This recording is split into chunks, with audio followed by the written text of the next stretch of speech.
7 फरवरी की सुबह जब एडवोकेट लक्ष्मण चंद्र विक्टोरिया गौरी ने मद्रास हाई कोर्ट के एडिशनल जज के तौर पर शपथ ली तो हंगामा मच गया। मामला सुप्रीम कोर्ट पहुंचा। कारण था उनके बीजेपी से रिश्ते और मुस्लिम और ईसाइयों पर दिए गए विवादित भाषण।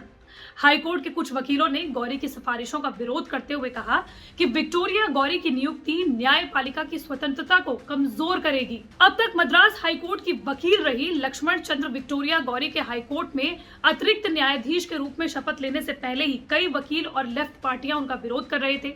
गौरी की नियुक्ति का मामला सुप्रीम कोर्ट भी पहुंचा।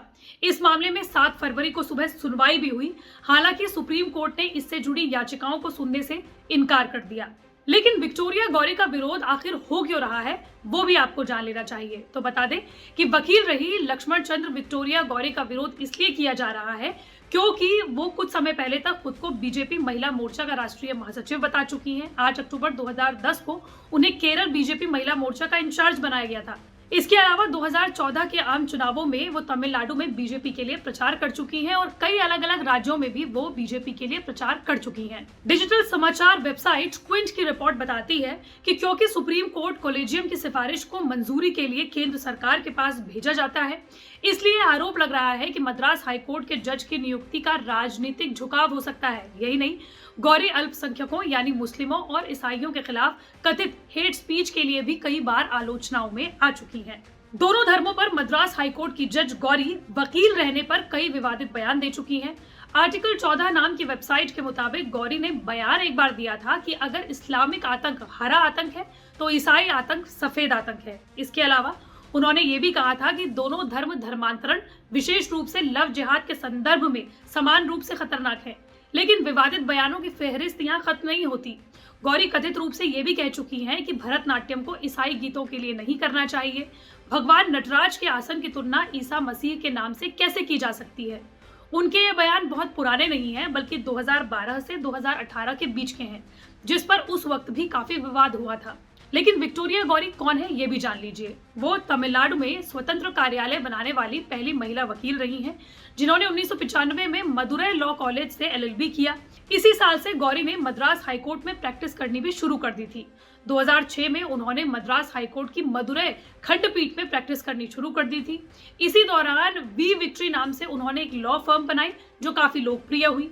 वी विक्ट्री तमिलनाडु में घरेलू हिंसा के मामलों को देखती है, जिसके रिकॉर्ड में 100 से ज्यादा मामले हैं। 2022 में गौरी मद्रास हाईकोर्ट की मदुरै खंडपीठ में केंद्र की सहायक सॉलिसिटर जनरल के पद पर थी और अब वो हाईकोर्ट की एडिशनल जज के तौर पर हैं।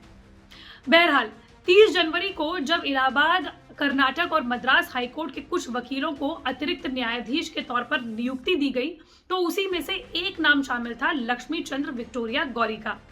गौरी के जज बनने को लेकर शिकायत करने वाले करीबन 21 जजों का कहना है कि गौरी ने राजनीतिक दल में सदस्य के रूप में काम किया है। वो बीजेपी में पदाधिकारी भी रही हैं। इस तरह की नियुक्तियां न्यायपालिका को कमजोर कर सकती हैं। साथ ही वकीलों ने गौरी की धार्मिक कट्टरता को लेकर भी आपत्ति जताई और सवालिया निशान भी लगाए। इन वकीलों ने राष्ट्रपति द्रौपदी मुर्मू और उच्चतम न्यायालय के कॉलेजियम को पत्र लिखा था, नाम वापस लेने पर विचार करने को कहा था। हालांकि गौरी के नाम पर असहमति जताने के बावजूद उनका नाम कॉलेजियम से वापस लेने से इनकार कर दिया गया। इसके बाद राजनीतिक दल भी विरोध कर रहे हैं। वाम दलों ने भी विक्टोरिया की नियुक्ति का विरोध शुरू कर दिया है। हालांकि विवाद के बाद विक्टोरिया गौरी ने सफाई दी है कि उन्होंने बीजेपी के सभी पदों से जून 2020 में ही इस्तीफा दे दिया था। मौजूदा वक्त में वो किसी भी राजनीतिक पार्टी के साथ नहीं जुड़ी हुई हैं, बल्कि सिर्फ और सिर्फ अपनी वकालत पर ध्यान दे रही हैं। लेकिन विक्टोरिया गौरी को एडिशनल जज बनाने वाला कॉलेजियम आखिर क्या होता है वो भी जरा जल्दी से जान लीजिए। कॉलेजियम हाईकोर्ट और सुप्रीम कोर्ट में जजेस की नियुक्ति की एक व्यवस्था है। ये व्यवस्था उच्चतम न्यायालय ने खुद तय की है। इसके मुताबिक सुप्रीम कोर्ट में जजेस की नियुक्ति और हाई कोर्ट के मुख्य न्यायाधीश और न्यायाधीशों के ट्रांसफर पर सुप्रीम कोर्ट के मुख्य न्यायाधीश और 4 सबसे वरिष्ठ न्यायाधीशों का समूह फैसला लेता है। इसी तरह हाई कोर्ट में मुख्य न्यायाधीश के अलावा न्यायाधीशों की नियुक्ति की सिफारिश उस हाई कोर्ट के मुख्य न्यायाधीश और 2 सबसे वरिष्ठ न्यायाधीशों का समूह करता है। इन सिफारिशों की समीक्षा उच्चतम न्यायालय के मुख्य न्यायाधीश और सबसे वरिष्ठ न्यायाधीश करते हैं। इसके बाद ये नाम राष्ट्रपति के पास जाते हैं और इन सिफारिशों को मानना राष्ट्रपति और सरकार के लिए अनिवार्य होता है। सरकार चाहे तो कॉलेजियम से एक बार ये अनुरोध कर सकती है कि वो अपनी सिफारिशों पर पुनर्विचार करे, लेकिन कॉलेजियम ने वही सिफारिश अगर फिर से भेजी तो सरकार के लिए उसे मंजूर करना ही पड़ता है। यानी कॉलेजियम सिस्टम में सरकार की भूमिका सलाह देने या अपनी असहमति जताने तक सीमित है। इसे मानना या ना मानना न्यायाधीशों के समूह के हाथों में है। श्रेया बहुगुणा, न्यूज़ तक।